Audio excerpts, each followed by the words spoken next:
Greetings, brothers and sisters around the world.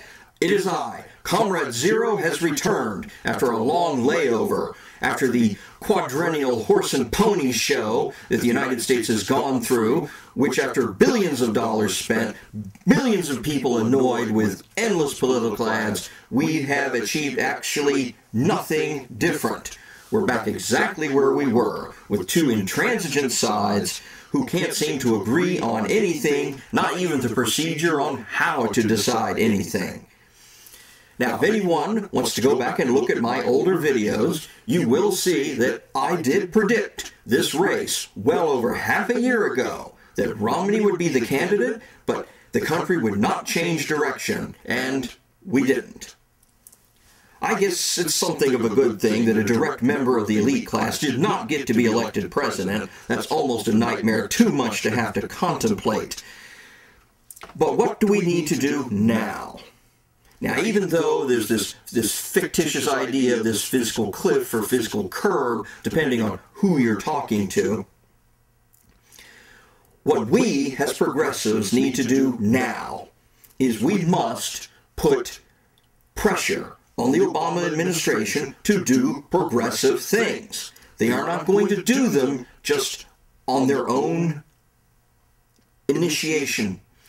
We have to get them started. We have to write the president. We have to call the president. We have to work on our local representatives so that the pressure will swell from the bottom up to make them do progressive, more socialist things. Take your pick on whatever it is, whether it's gay rights, women's rights, reproductive rights, controlling the banks with further regulation, whatever it is, they're not just going to do it. If we just sit there and say, oh, wow, the left won a victory in the presidential election, and you think that's just going to solve the problems? Remember what happened last time in 2010. The reactionaries rose up throughout the Democrats and replaced Tea Party reactionaries in their place. And now they spent 2 years fighting over that instead of trying to get down to some substantial issues. So, no matter what you are, whether you're a progressive Democrat or whether you're a socialist or a feminist or a gay activist, whatever it is, don't just activate locally. Put the pressure upwards. Make them feel our desire. Make them feel our willpower. And we will get changes, more changes. Remember, Obama can't get reelected by the Constitution, even though there are some crazy people out there who think he's going to try to somehow get into a third term. I guess these people don't even try to read the Constitution anymore, even though they claim to be Constitution followers. Now that he doesn't have to worry about re-election, we now need to focus all of our actions on getting the Obama administration to do what we want them to do. We have the power to do it. The means are there to do it. Don't just sit around and hope something will happen or that good things will just naturally grow out of a well-intentioned administration. Of course, we had a serious catastrophe took place recently with a gigantic storm that slammed into the Northeast, so-called Hurricane Sandy. Huge storm coming late in the season. This is yet one more chunk of evidence on the catastrophic weather conditions that we're facing. Don't think that this was just a once-in-a-lifetime event that was going to happen. We're going to get more of them. Now, thank goodness the Obama administration at least had good people in place in FEMA to handle this situation, unlike the utter tragic travesty that happened with Hurricane Katrina under the Bush-Cheney administration. So that's one example of getting the right people in the right place who know that catastrophes are going to come. I don't want them to come, but they're going to. So let's all brace ourselves because this is going to happen again. I don't know when it's going to happen, but maybe now, once again, here's another issue we can get into the Obama administration, handle the climate change issue. After all, the United States military, the Pentagon, has already issued contingency plans for dealing with worldwide situations as a result of climate change. That's the military. Okay, a conservative institution.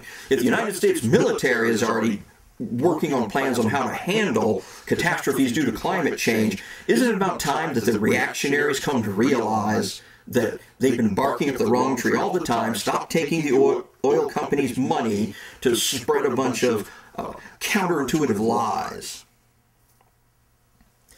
One other thing happened recently. In China, the Chinese Communist Party's 18th Party Congress just took place. And I listened to a speech by President Hu. And it was a very fine speech. He talked about how everybody should be treated equally in China, and that everybody should have blue skies and clean rivers and clean air to breathe. These were all fine words. Now, they just elected the new 7 heads of government, and unfortunately they were almost all conservatives. None of them were reformers. So I don't know what that's going to portend for the future.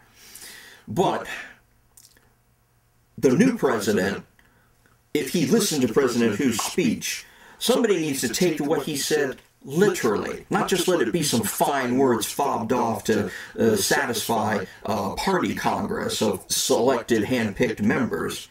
But do you really mean it? Did you really mean that you wanted clean air and clean rivers, and you wanted your people to be free and filled with opportunity? It can be done, but right now China is not doing that. So I, speaking as one Marxist to another, you're going down the wrong path. Only a few people are benefiting from what's being done in China. The exploitation being practiced there is the worst form of capitalism imaginable. I know they like to think of it as socialism with Chinese values, but I don't see this as having a Chinese value. How can a giant Chinese value depersonalize their people? How could they treat them this way and you consider that to be something Chinese? I think the Chinese are much better than that. Recently, one other notable event happened. November was a very red month. On November 7th, we of course celebrated the anniversary of the Bolshevik Revolution, which also was Trotsky's birthday as well, and this past November 28th was also Friedrich Engels' birthday. And so I say a happy birthday and a happy anniversary to all these great events, that these people and the things they did still come down to us from the past into the present and onward into the future, which is where I exhort you, my brothers and sisters, to continue to progress into the future. Let's motivate our leaders, let's motivate the nations of the world, and try to bring a permanent state of progress for humanity and the earth that we live on. But now, Comrade Zero must leave you with the following words: workers of the world, unite! You have nothing to lose but your change. You have a world to win.